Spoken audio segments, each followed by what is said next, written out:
आपका स्वागत है उद्यमिता के सबसे बड़े बुलेटिन स्टार्टअप स्पॉटलाइट में। एडटेक स्टार्टअप बायजूस में टॉप लेवल एग्जिट्स के बाद हाल ही में ग्रुप जनरल काउंसिल रोशन थॉमस ने भी कंपनी छोड़ दी है।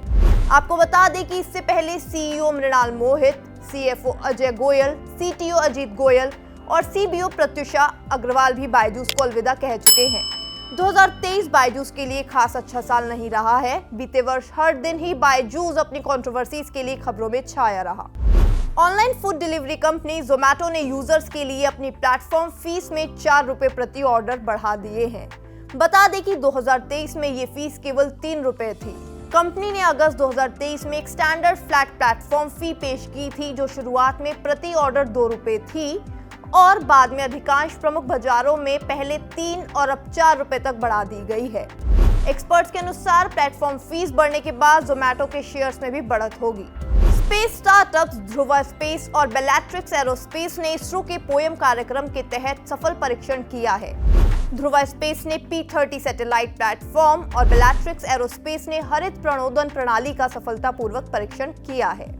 बता दें कि इसरो का poem platform startups, students, research institutes और ऐसे अन्य संस्थानों को अपने परीक्षण प्रयोग करने की अनुमति देता है। बैंगलोर ओरिजिन स्टार्टअप ज़ूमकार ने अमेरिकन स्टॉक एक्सचेंज नेस्डेक पर हाल ही में पब्लिक डेब्यू किया है।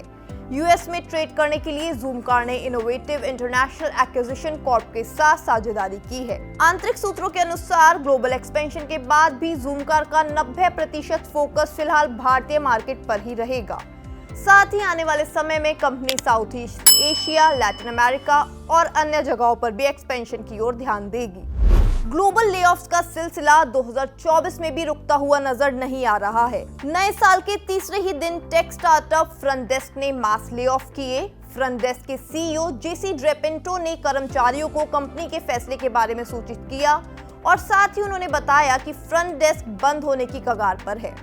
सूत्रों के अनुसार डिजिटल न्यूज स्टार्टअप दी मैसेंजर भी इस सप्ताह लगभग 2 दर्जन कर्मचारियों की कटौती कर सकता है। Online travel service startup ease my trip ने नए साल में बिजनेस प्लान को हरी झंडी दे दी है। कंपनी के बोर्ड ने प्रेफरेंशियल इशू के जरिए 1000 करोड़ तक जुटाने की योजना को मंजूरी दी है। कंपनी के अनुसार यह प्रक्रिया कंपनी के डायरेक्टर बोर्ड द्वारा सेबी के नियमों और अन्य लागू कानूनों के अंतर्गत की जाएगी। बता दें कि 2021 में ईज माई ट्रिप ने अपना आईपीओ भी लॉन्च किया था और प्रेजेंटली इसके शेयर की कीमत लगभग 40 रुपए है। फ्लिपकार्ट के को-फाउंडर बिन्नी बंसल ने एक नया स्टार्टअप ऑपडोर लॉन्च किया है। ये नया स्टार्टअप ई कॉमर्स कंपनियों को एंड टू एंड समाधान प्राप्त कर वैश्विक स्तर पर ऑपरेशंस में मदद करेगा। फाइलिंग के अनुसार कंपनी सिंगापुर में पंजीकृत है और इसकी स्थापना मई 2021 में हुई थी। ऑपडोर सबसे पहले America, Canada, Mexico, United kingdom, Germany, Singapore, Japan और ऑस्ट्रेलिया में ई कॉमर्स बिजनेस को टारगेट करेगा। रिपोर्ट्स के अनुसार फिलहाल ऑपडोर वेबसाइट पर अब तक कहीं भी भारत का उल्लेख नजर नहीं आया है। Mobile first credit card startup one card ने अल्टेरिया कैपिटल से 95 करोड़ रुपए यानी $11.44 मिलियन की फंडिंग प्राप्त की है। पिछले कुछ महीने में ये वन कार्ड की दूसरी फंडिंग है। वन कार्ड 2022 में लगभग $100 मिलियन की सीरीज डी राउंड भी रेस कर चुका है और इसी के साथ वो यूनिकॉर्न भी बना था। सितंबर 2023 में फर्म ने यूजर्स को real time transaction, tracking expense management, EMI transfer इत्यादि से लेकर उनके क्रेडिट कार्ड इंटरैक्शन पर पूर्ण डिजिटल नियंत्रण के साथ सशक्त बनाने के लिए इंडियन बैंक से भी पार्टनरशिप की थी। B2B animal protein marketplace captain fresh extended series C के दौरान 13.25 मिलियन की फंडिंग रेज किया है।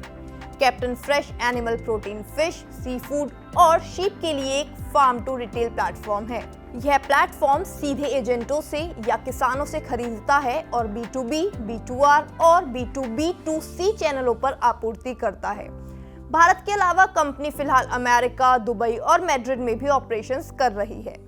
मार्च 2023 में समाप्त हुए फिस्कल ईयर में कैप्टन फ्रेश का ग्रॉस रेवेन्यू लगभग 4 गुना बढ़कर 817 करोड़ रुपए हो गया, जबकि इसी अवधि में इसका घाटा भी 2.6 गुना बढ़कर 294 करोड़ रुपए हो चुका है।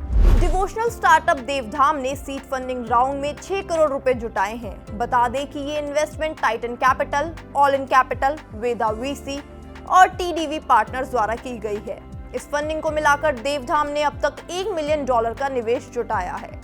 कंपनी की योजना मंदिर नेटवर्क के लिए धन आवंटित करने, टेक्नोलॉजिकल इंफ्रास्ट्रक्चर को बढ़ाने और मार्केट एफर्ट्स को मजबूत करने की है। कोलिविंग स्टार्टअप सेटल ने अपने कारोबार का विस्तार करने के लिए प्री सीरीज ए राउंड में 10 करोड़ रुपए रेज किए हैं। ये इन्वेस्टमेंट ब्रूहास और वी फाउंडर सर्कल द्वारा की गई है। कंपनी ने मौजूदा दौर सहित अब तक लगभग 14.9 करोड़ रुपए जुटाए हैं। सेटल ने बताया कि इस नई फंडिंग का उपयोग टीम और टेक्नोलॉजी एक्सपेंशन के लिए किया जाएगा। टैलेंट, आइडिया, कैपिटल और एंटरप्रेन्योरशिप स्टार्टअप इंडिया के यही 4 स्तंभ हैं, जिसे हम कहते हैं टाइज।